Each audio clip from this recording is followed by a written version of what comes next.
The truth. I've looked for it my whole life. I want the truth to guide every part of my life, every area of my life, in every situation of my life. And that's the way it should be. But what happens when the truth is under attack? What happens when we lose the truth in entertainment, in communication, in theology, in government, in politics, in every area of life? I'm John Christopher Collins. Join me as we search for the truth in every area of life, every industry, every discipline, every study, and as we ask the question, what is the truth? Welcome to the What is Truth? W.I.T podcast. In this first episode, I sit down with philosopher Dr. Brandon Schmidly to discuss the nature of truth. Ladies and gentlemen, enjoy this first episode.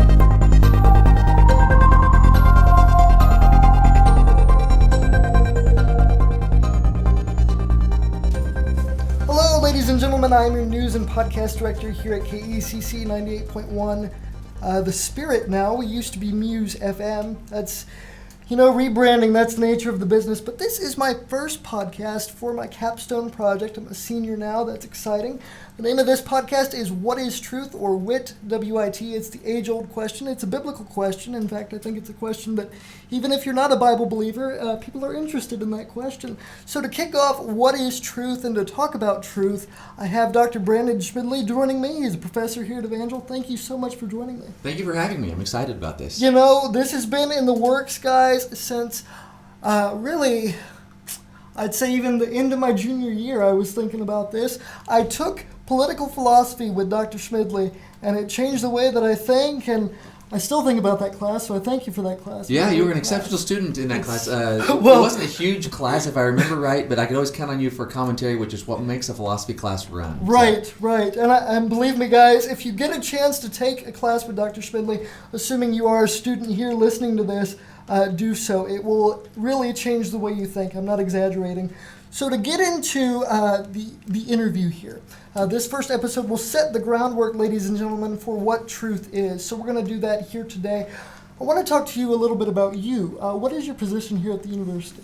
So I currently serve my teaching role as professor of philosophy. I came in 2007, so I was working on my PhD in philosophy from the University of Missouri. At the time, I started teaching while I finished my dissertation, which I wrapped up in 2010. Since then, I took on the chairmanship role for the Bible and Theology department just before we combined with Central Bible College and the Assemblies of God Theological Seminary. And after that, I was back in a normal teaching role, but in 2016, they asked me to take a chairmanship role again. I've been doing that ever since. So it's a lot of fun because we have some great programs across the spectrum, not only with regard to Bible and theology, but church ministries and missions, and now working hand in hand with the seminary and just helping propel students into graduate programs and careers beyond that. Philosophy runs the gamut across university endeavors. Everybody's should be thinking philosophically about whatever they're doing, and that's as true as anything in the area of theology. So it's a great place for me. I'm enjoying it, and the colleagues make it fun. I bet. There's so many great professors here, and I really think that's part of what makes this campus special is the professors. And just for clarity, you were here before you had your doctoral degree? Yeah, so I had finished my master's, and I was ABD, which means all but dissertation, and so that means you finished your coursework, and it's time to write. And so I was at the writing phase, but the very beginning. So I finished my master's degree, was ABD.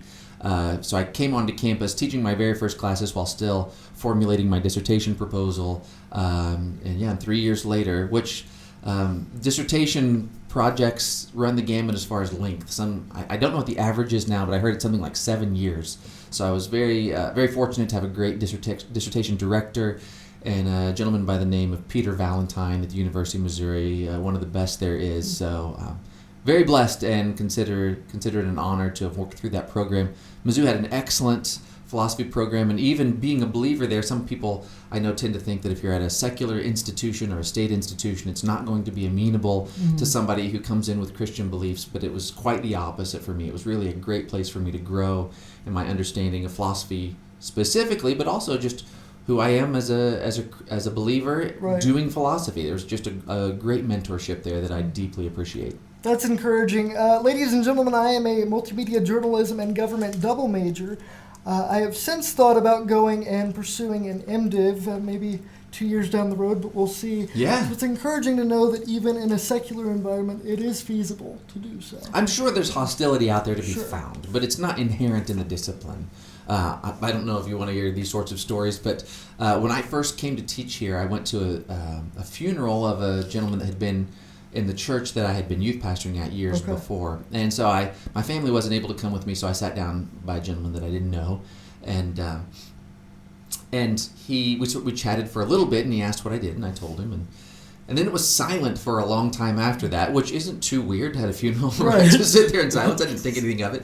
But apparently the anxiety was building in him because he sort of turned and kind of quietly burst out, "How can you be a Christian and do philosophy?" Wow. So that was my first real eye-opener to the fact that socially there's still a vein of people that think that there's something incompatible with that. Right. And they think if you're on they think, I guess, that there's certain disciplines that are incompatible with Christianity. And unless your discipline is atheism, I guess I can't think of one where inherently it's going to be a problem to be a Christian. Now, again, I'm sure there are, if you want to call them bad actors, out there as far as professors at particular institutions where you could run afoul. Sure, that's almost certainly going to happen. Sure.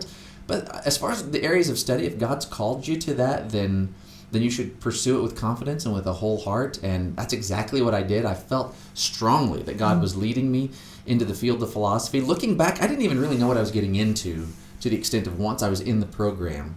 But I just had this strong sense that that's what God was leading me to. And, he could have led me into an area or a school where it was going to be a big challenge, and I could see how that could have been a growing experience. But Right. thankfully, he led me into a place that was great. Not only were the teachers there, but the other students are some of the people I respect the most. And if when I have difficult questions that I'm processing, I'm going to be calling some of the people that were fellow grad students with me at the University of Missouri. So if any of them would ever happen to be listening to this podcast, I'd like to express my gratitude to them and for them. So yeah, that was a great time. Well, if you guys can't see why I brought Dr. Schmidly on by now, I hope you do later. What does your job entail? It sounds like you would do everything for the department. So to be a chair is an administrative role. So, I used to joke right when I first got the job that it's kind of like being a band manager because all the rock stars are the guys in the classroom, and then I'm the one that's scheduling the dates and putting logistics together. And so I guess in some ways you might think, in the hierarchy of administration, the chair is the important role and he's over the professors. But it's really quite the other way around. I mean, you have people, and if I name names, I'm going to leave somebody out. But, all of the great professors that we have in biblical studies and church ministries at Evangel, they're the ones that the students remember. They're the ones that are changing the lives. They're the ones that are breaking new ground in the things that they're learning in their disciplines. I like to think that I fulfill that role in philosophy because that's what I try to do. So that's the chair role, which is the administrative piece. Maybe some strategizing, some recruiting. Really, the chair is kind of the interface between the department and everything else about administering the university. So we'll work some with advancement, with recruitment, with enrollment, and everything, right?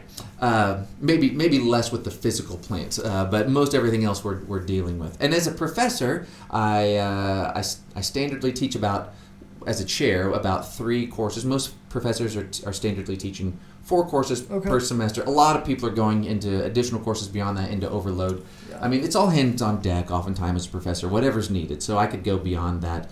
But more often than not, 3 classes, and we've expanded some into online, which is a little tricky for philosophy. Because it is, as I mentioned earlier, so driven by the conversation if you're doing it well. Right. But there's still a lot of valuable things to learn, even with interacting with philosophy online. I mean, people for years have been reading philosophy on their own, and even without the benefits of an online classroom context. So it's not that it's not worthwhile, but it's more of a challenge to make it worthwhile. So we've been doing that, and I'm glad. I've got some really great students right now in the online environment. Very good. But of course, when you can see into people's eyeballs as they feel the angst of considering a new problem for the first time, and you see the lights go on as they see a new solution. Right. And also, I guess if you see them glaze over, it all helps you be a better teacher. So. Oh man, if that's not the feeling of a philosophy class, being in there, I've said it twice already, but ladies and gentlemen, if you get a chance to take a philosophy course, it's well worth it. It really is. Getting into this topic of truth, I hate to ask you what your favorite class is that you've taught, because I imagine you love them all. But I wanted to get into that before we got into truth. Sure. Do you have a favorite? Well, my area of study, so when I did my dissertation, it was in social political philosophy and ethics. Kind of they're strongly overlapping fields of philosophy.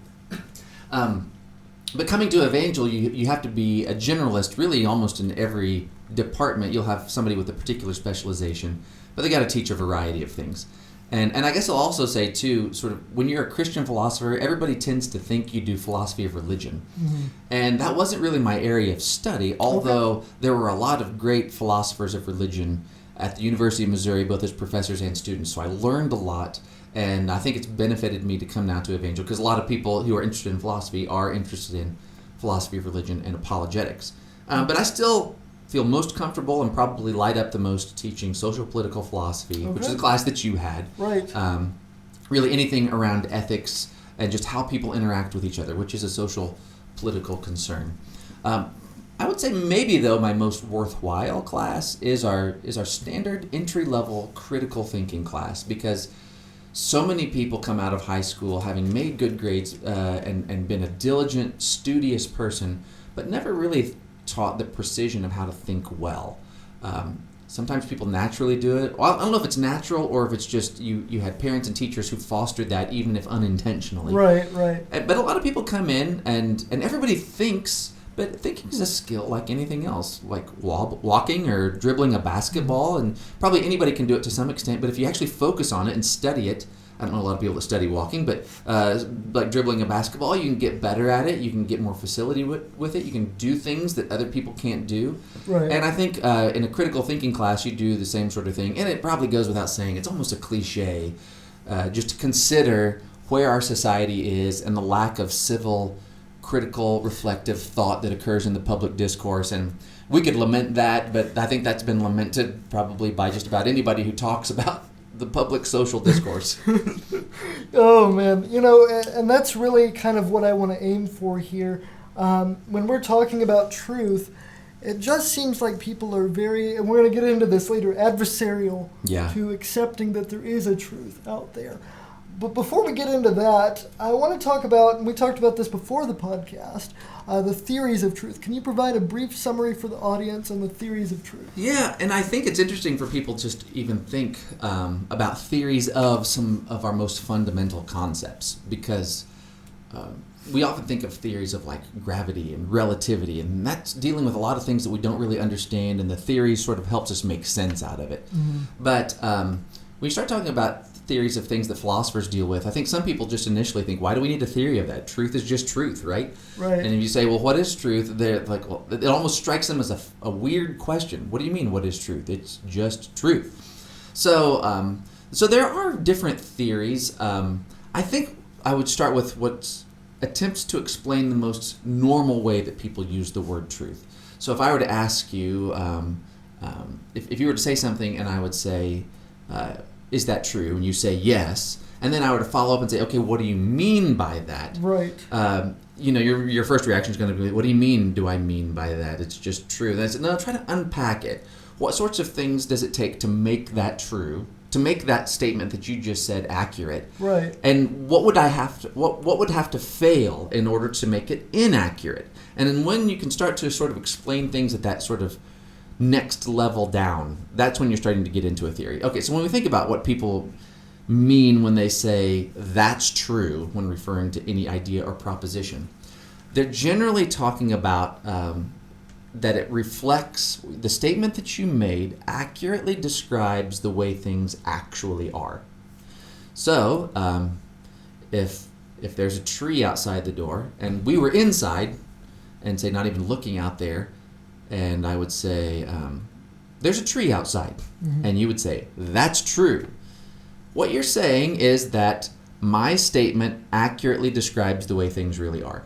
In other words, it accurately corresponds to the way things really are. And so that is actually referred to by people who study theories of truth as the correspondence theory of truth. Okay. Other attempts to try to make sense of what people mean when they say that's true have been posited. One of the most common is referred to as the deflationary theory of truth. There's kind of a redundancy aspect of that and an agreement aspect of it. So it would venture to say that when you say that's true, you're more just expressing like I agree. Okay. So if somebody says there's a tree outside and you say that's true, that's just as if you're saying I agree with you. And it really has nothing to do with reality, or it would have to go another level to question whether it has anything to do with reality, but the expression is just that, or an expression of sort of redundancy by saying that's true. It's just like you saying there's a tree outside. So that breaks down into more complex things than that, and for people who study these theories, they find problems with correspondence theory or problems with deflationary theory or other theories. But I just can't get away from when the average person says that's true in the average context, what they're doing is they're expressing something about reality, at least what they believe about reality. We're going to probably get into a lot of the distinction that we need to draw between something as being true and being a belief. But I think at least what people mean is they're not just saying that your statement connects with my beliefs. What they're intending to express is that your statement reflects with an objective reality outside of us. And so, I think correspondence theory tends to be the theory that most people are intuitively living by when they use the word truth. Very good. And this is why I say take a philosophy course. It will help you unpack, not just saying, oh, I agree with you, like right. Saying. But, I live by two values, truth and justice. And both of those values I really had to come to shape when I was taking your class and going, okay, what really is justice? Is it somebody being thrown into prison? Is it restorative? What is this concept that we hold so dearly to all the time? So thank you for unpacking that the way you did. I think it was very good. I'm sure we didn't complete it in one semester. I mean, that's the entire task of Plato's Republic, which is no small read, and people have been debating that for years. But hopefully we made progress, right? It's a continuum. All of our learning is a continuum. My Hopefully favorite read was Mill's on Liberty. Oh, yeah. That was really, really good.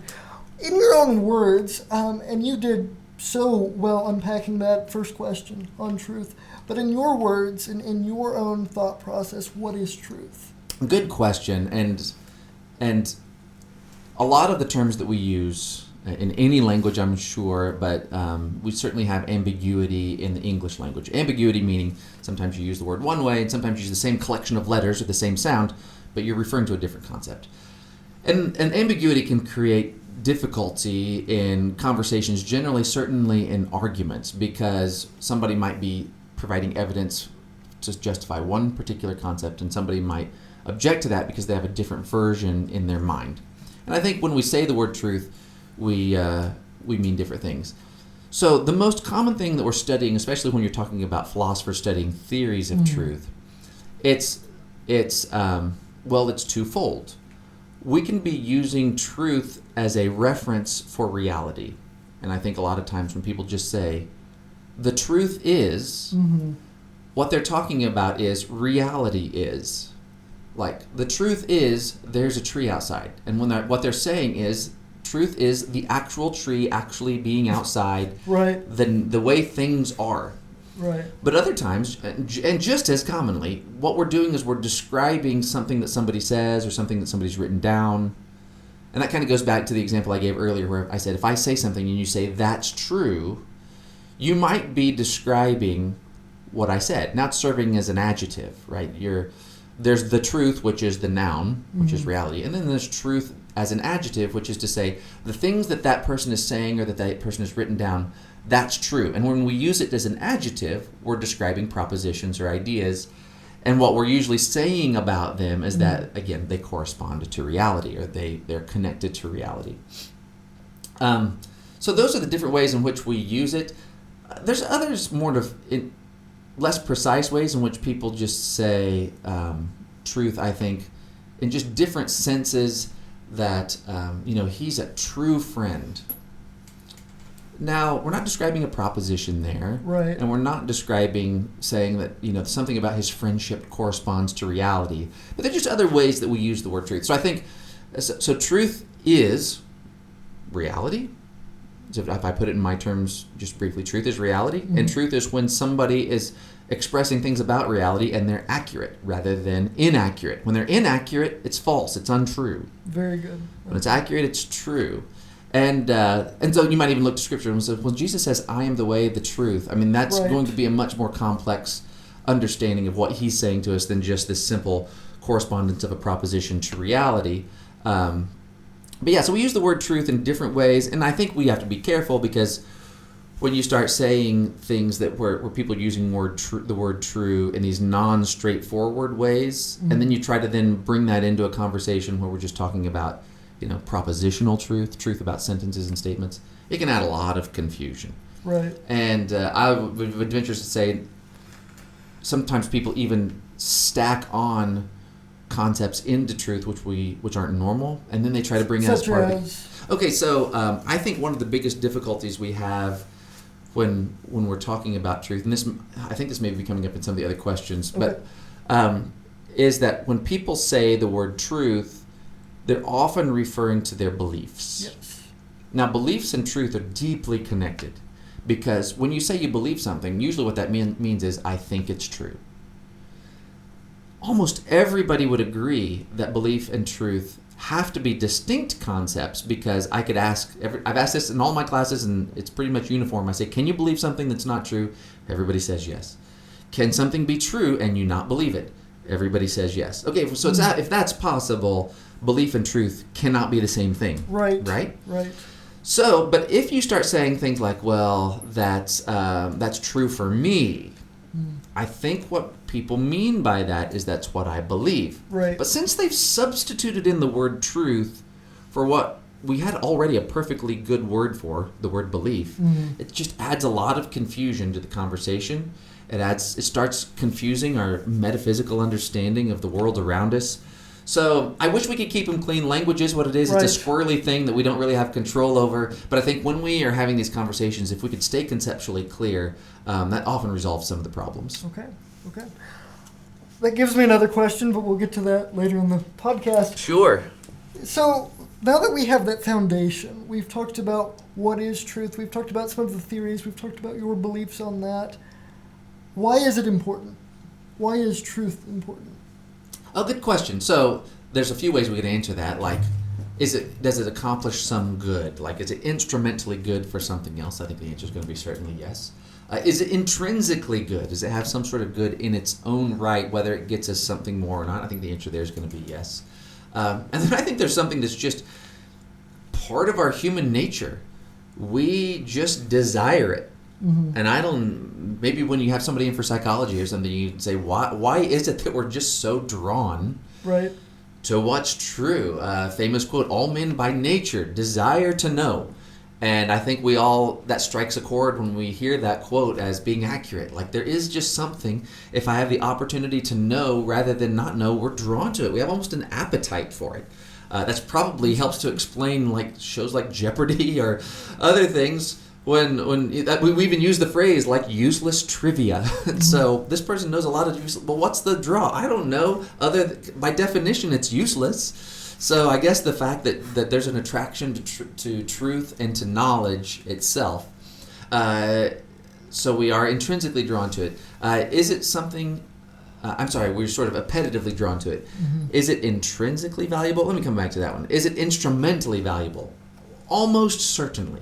I mean, if you're going to build a bridge, it seems like the more things that you can discover that are true about engineering and about physics, the better bridge you're going to have. So insofar as you want good bridges, true beliefs about the components of bridge making are going to be useful.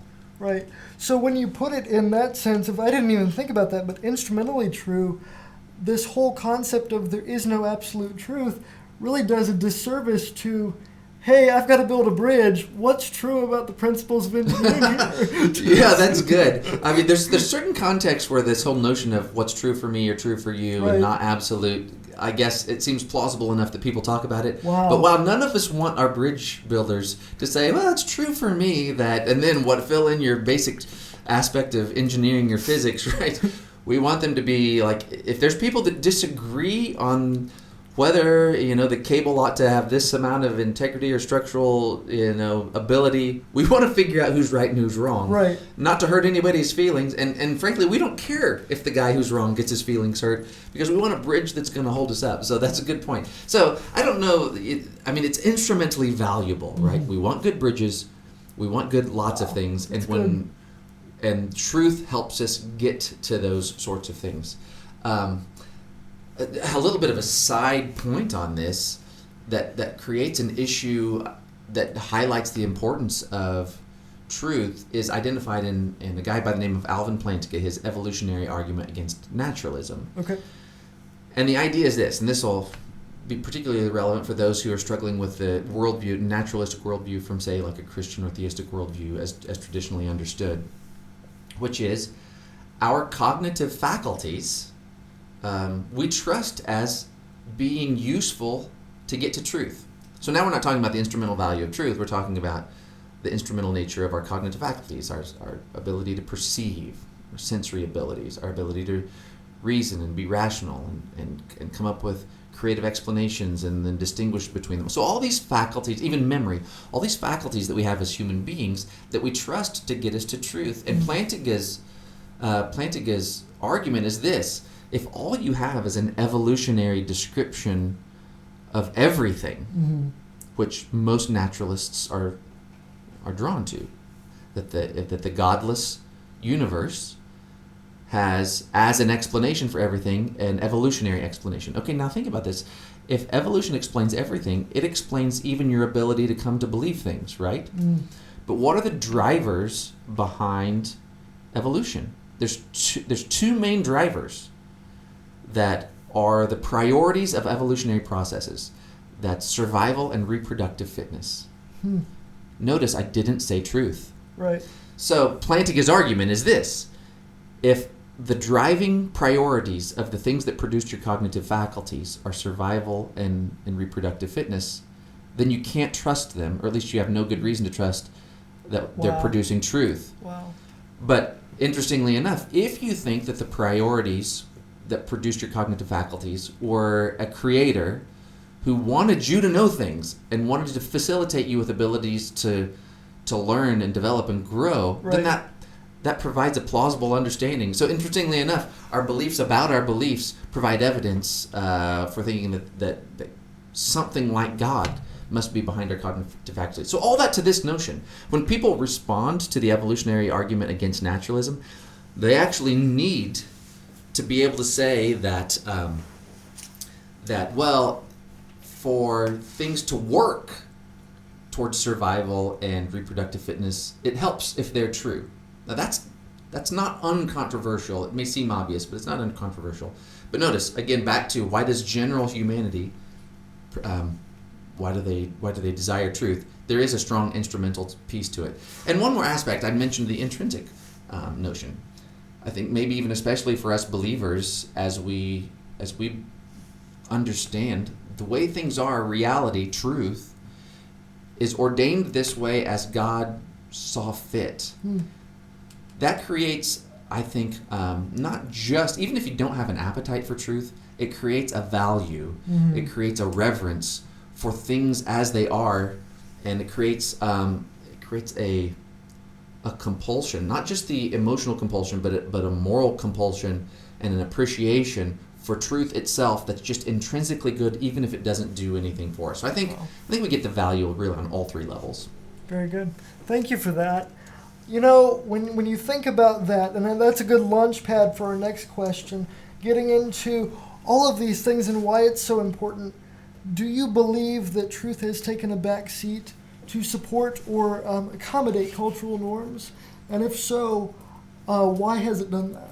So the answer to the first question is probably obvious. Everybody would say, yeah, it seems like truth has taken a backseat. And interestingly enough, I don't have an example off the top of my head, but you can see some of the subcultures that were really challenging those who were asserting some sort of absolute truth, and they were saying, no, it's relative, now find themselves, as culture maybe has moved their direction, not liking that people would say, well, no, that was just your truth, because once you become the winner, I guess, maybe you like it now to be considered objectively true. And so that goes.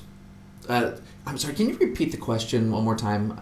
Yes, of course. So do you believe that truth has taken a backseat to accommodate cultural norms, and if so, why? Okay, yes, very good. Thank you. That helped me get back to my train of thought. So when you think about, let me just back up a little bit. When you think about why you want to believe things, yes. So there's some distinguishing belief from truth, and again, strong connection between the two. I don't even know if it's possible for us to say, I believe it, but I don't think it's true, even though we recognize we could be wrong. Okay, so when you believe things, what are the real priorities that you have? Because there could be, it's probably obvious, like right now in this conversation and the topic, they say, well, of course I want my beliefs to be true. But let's just put that among the lists of priorities that there could be. So what are the primary properties that you want your beliefs to have? One could be true, but there are other things. They could be pragmatic. So maybe they work and help you function, but they may or may not actually be reflective of reality. They could make you feel good, right? So it could be something that by holding a belief, I get pleasure out of it. And it may or may not be true, but by believing it, I get pleasure out of it. And it may even just, again, this is sort of practical, your culture, your family. I mean, it would just create problems for you to go to Thanksgiving and tell your grandma that you believe one thing. It works out much better if you can tell her, no, I believe this, and you get along well in life. So notice, and we probably could come up with other examples, there are a variety of things that you could make the priority property of your belief.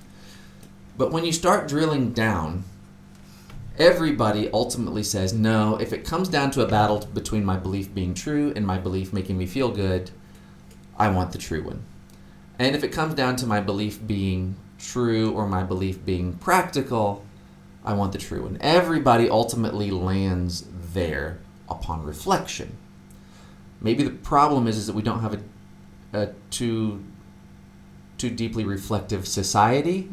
And now the priorities of getting your agenda forward, getting the things that you desire or that make you feel good, have started to take a front seat to being what discriminates between one belief and another.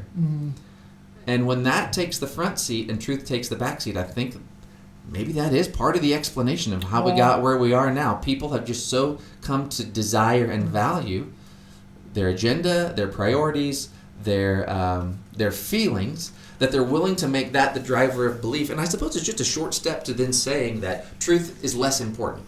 So yeah, in that sense, I would say truth has been taking a beating because people have made some things more important. I still think, though, that even if you take the person and you can talk with them one-on-one and get them outside of like a political, public, trying to get their way effort, everybody still wants to believe things that are true. But yeah, maybe that's where we are. Well, I like the optimism. I really hope that everybody wants to believe things that are true. I really do. And this is a perfect segue for my next question, because when we talk about people valuing their feelings or their agenda over what is true, they tend to cling to it very tightly. Right. So in that world, in this setting that we're in, how can we promote truth? Well, I think that's a tough one, actually, because when you stick to a pursuit of truth, we've seen plenty of examples recently where you can take a beating in your career, in your reputation, and maybe even lose your influence. So there have been plenty of people who would want to sincerely ask a question, are there real differences between men and women? Are there negative effects of living a homosexual lifestyle?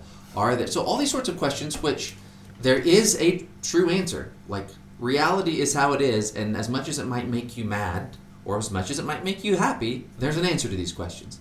But right now, just to ask the question in a sincere Yes. desire to know what is actually the case. Right. Not what will make you happy if I say it, but what is actually the case. People suffer right now for just asking the question. Mm-hmm. So your question, though, was how do we promote it? The natural thing to do is just to take a stand, Mm-hmm. right? And to be committed to doing that. But again, there's a good chance you'll suffer for it depending on the topic. I think what we can do is probably the very same things that have given power to the social forces that kind of put truth to the back seat. We sort of need the same power. We need people to band together and come to an agreement and a commitment that we are going to value the principles of good truth pursuit.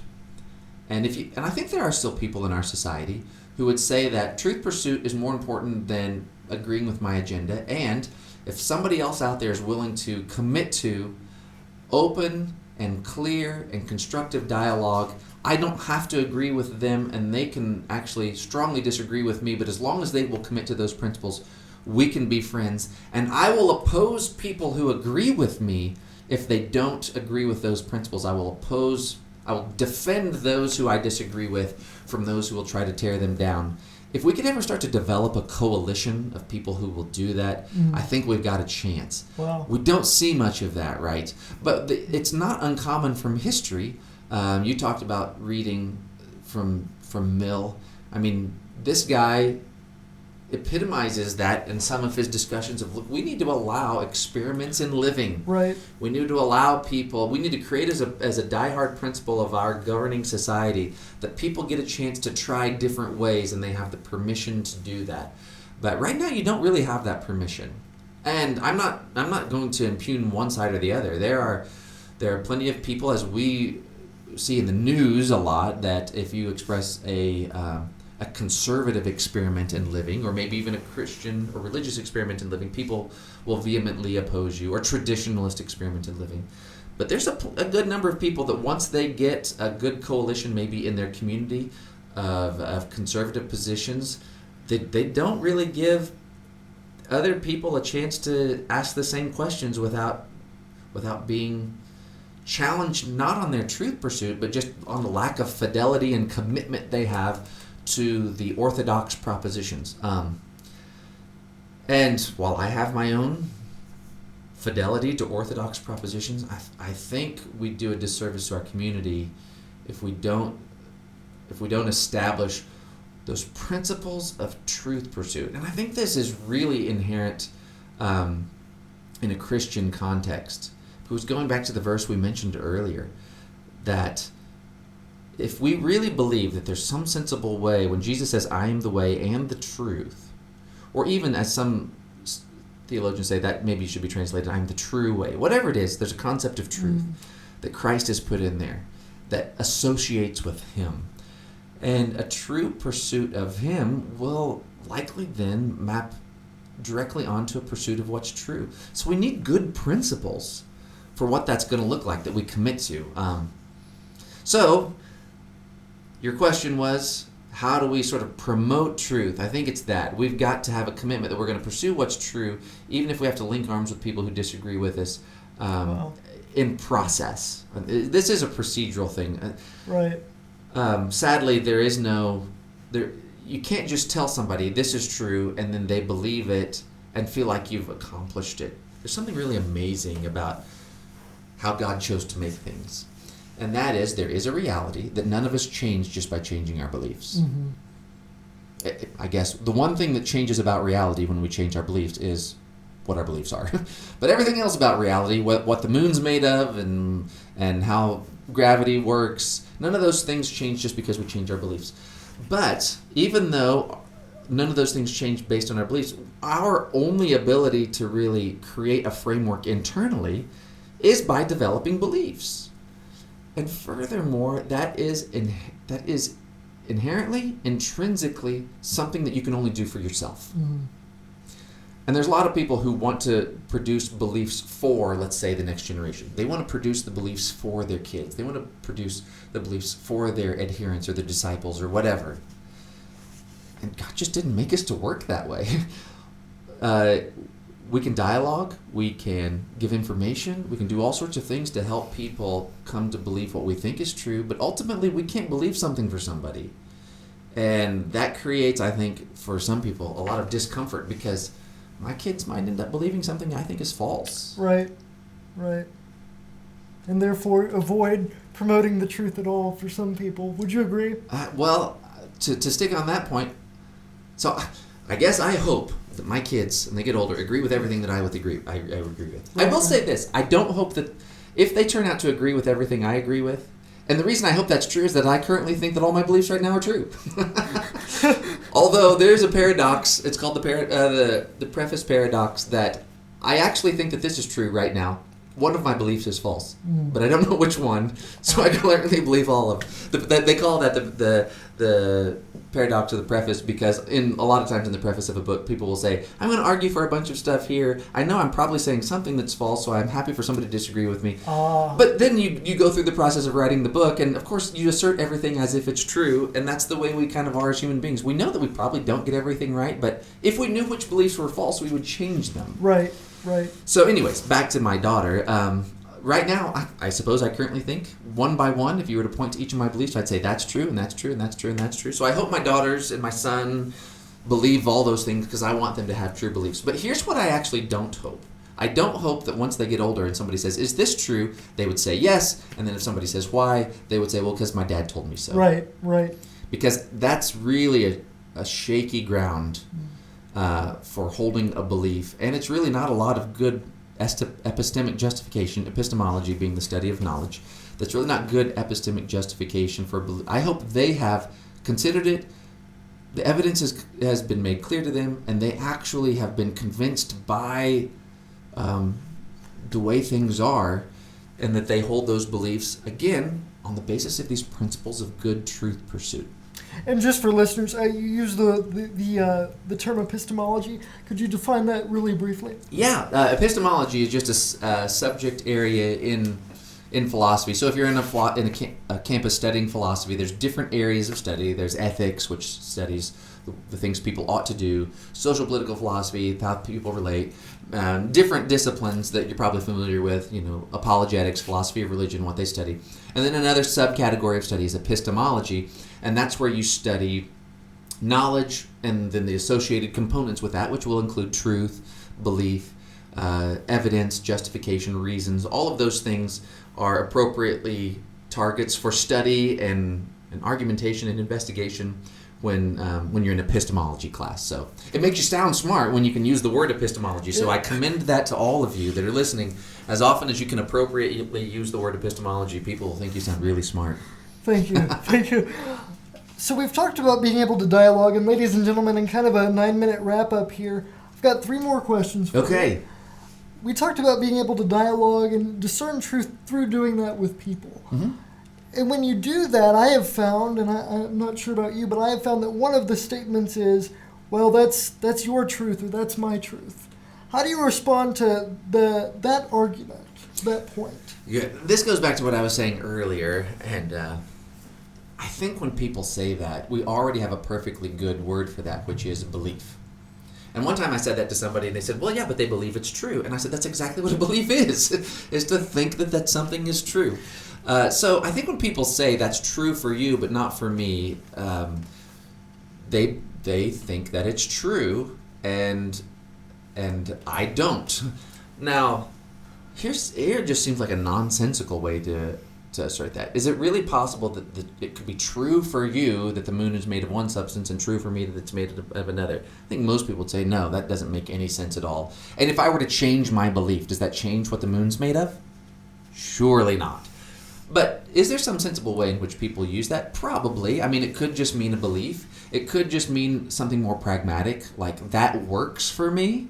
So here's a question, and I believe this, and that works for me. I get things done, and I don't have any reason to disagree with it. So it's not just that it's a belief that I hold sort of as a psychological, commitment, but it works. I think, though, that when that even when we recognize that, oh yeah, that's what people mean, and I understand that, and they're expressing something meaningful when they express that, it still just adds to confusion when we start taking that understanding of truth and then bringing it into things about like, objective realities. Sure. And then, especially when we start getting into, so it's a debatable question about even say like moral facts.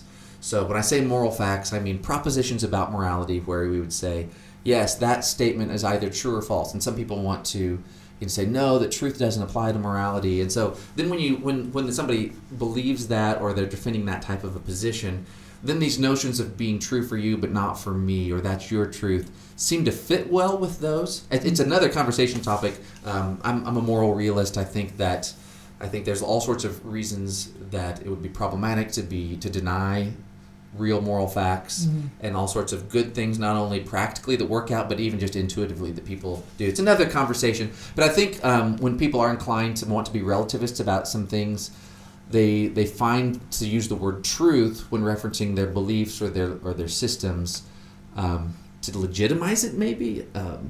But again, I think it just adds confusion. I think we should avoid those sorts of phrases when it's possible. I agree. It's often said here at Evangeline, just so everyone knows, we are at Evangel University, as I mentioned. It's often said here that all truth is God's truth. How should we interpret that? Is it possible, in your opinion, to discern truth in multiple, if not every subject? So all the subjects that are on campus, I would say yeah. Because otherwise it would be a big waste of time. And I guess it's always possible that people are wasting their time, but I think in all the subjects that are on campus, sure. And there probably are some subjects where we're never going to be able to figure out what's true. So back to our human condition, right? Here we are, and I know the question is about the phrase "all truth is God's truth," so I'll come back to that. We are in the human condition, and that leaves us at a certain state of affairs. As much as we might want to say, yes, I'm absolutely certain about X, Y, and Z. If anybody made it clear, Descartes made it clear that when it comes to certain things outside of you, once you start sincerely recognizing that there are reasons to doubt, that you just don't get that absolutely 100%, it's no way I'm wrong type of certainty. You might have like a commitment level of certainty, but you don't get that there's absolutely no possible way I could be wrong in actuality. Again, it could be psychological, but not in actuality. And so we just have to function with degrees of confidence. And so some subject matter is such that when you study it, you can generate evidence. I think we get this in the scientific fields a lot. You can be careful about the way you generate evidence and get a really high degree of confidence. And there's other areas, probably areas of like psychology, when you're dealing with people's mental states and you don't have reproducible tests that you can do in the same way that you can reproduce tests that involve hydrogen atoms, because you're dealing with people in psychology and behavioral sciences. We may have to sometimes deal with a lesser degree of confidence, but still a degree of confidence. And there's almost certainly some subjects out there which we just do not have the cognitive faculties or the tools to make any sort of even educated guess. Those probably don't tend to land as disciplines on a college campus. So are there things which some human beings will never be able to know? Almost certainly. I tend to think that, though, it's better to err on the side of trying than to just say, well, we can never know that, so let's not try. Maybe if we try, we'll discover we can know more than we thought, or at least have good, reasonable beliefs that are justified even more than we thought. And I think that's the way it is on campus. Okay, so at Evangel University, if you walk around campus, you see we have these big emblems that are poured into the sidewalk. We also have it embossed on our graduation program that says everybody's handed into it. It's right there, bumpy. You can feel it with your fingers. And there's a lot of words on this seal, but the biggest word right in the center is the word truth. And it's been an axiom of even our forefathers at the university, the real icons of the university, to say that all truth is God's truth. Now, for just about any sort of, and I don't mean cliche pejoratively here, but it's just about any sort of phrase or a cliche that people use, there is probably a nonsensical way that you could understand that, and I think that's true here. But I think there is certainly a way that we can express that in something meaningful and a way that's inspiring. So when we say that all truth is God's truth, I think what we're saying is everything. So this is now using truth as the noun, not the adjective. If truth is reality, then everything that's true is that way as a result of God's sovereignty. Maybe a few rare exceptions are debatable and probably about the nature of God himself, but everything else, God could have made some other way if he had so chosen. If he had so chosen to make it some other way, he could have. And you might say, well, given his perfection, he knew the exact way, so he had another choice. Okay, I get all of that, but the idea is it was within God's providence and God's sovereignty that reality is what it is. And so, within each discipline, when we are trying to figure out what's accurate about reality, we are pursuing the decisions that God made. Or if we don't think it's a decision, we're pursuing the way that God ordained.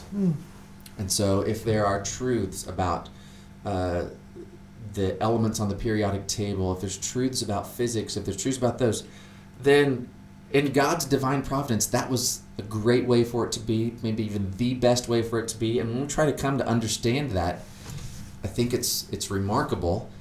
We enjoy it.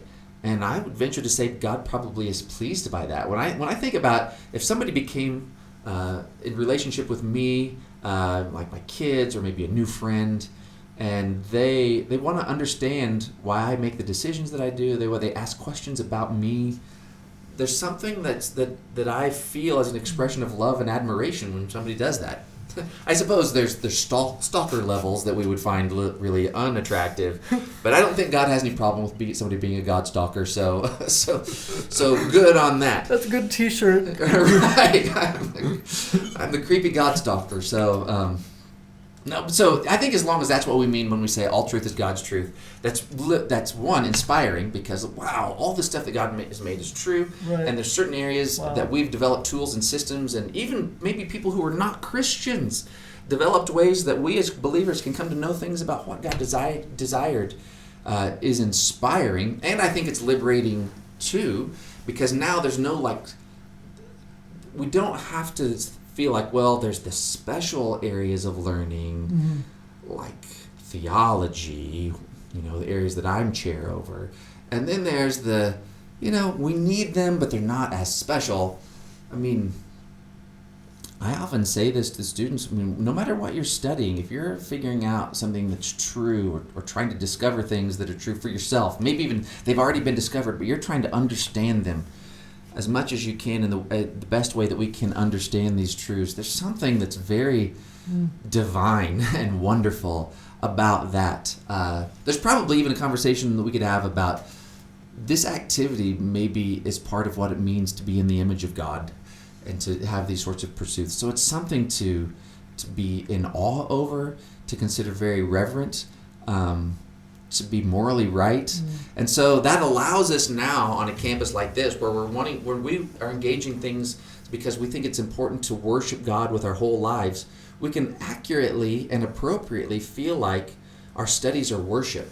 Just like when we are expressing our love to the Lord in a chapel service is an area of worship, our expressing our love to the Lord in our studies can be an area of worship. If only everybody actually approached their studies in that way. I'm not so naive to think that there are some people who just are studying because they want an A and not as a worship to the Lord.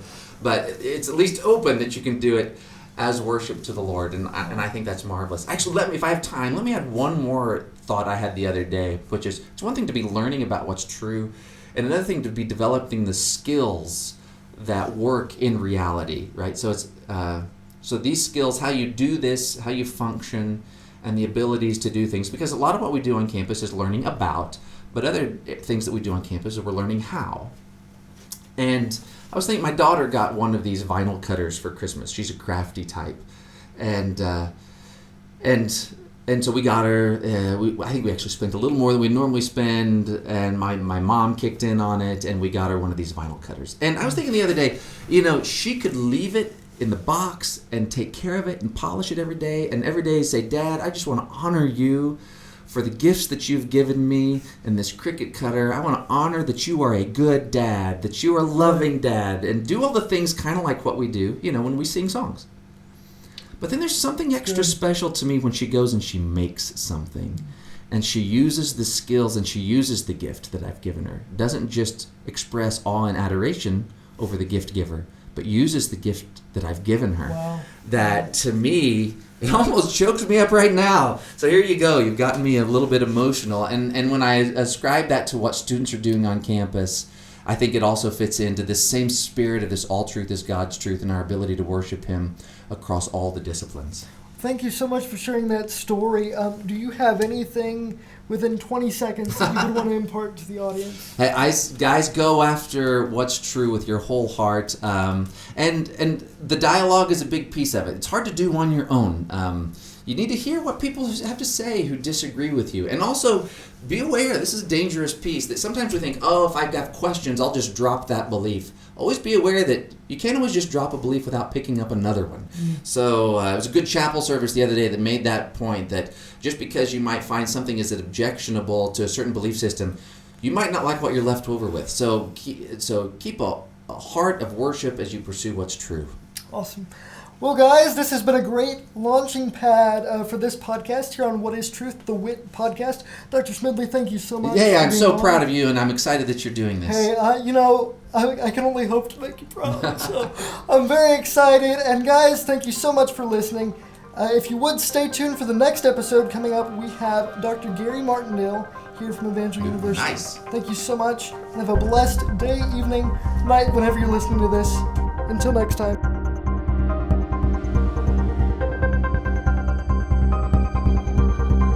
Thank you for listening to the What is Truth W.I.T podcast with myself and professor and philosopher Dr. Brandon Schmidly. He's a great teacher, great friend, and great person. He helped us lay a great foundation for the rest of this podcast. Join us next week as we sit down with Dr. Gary Martindale.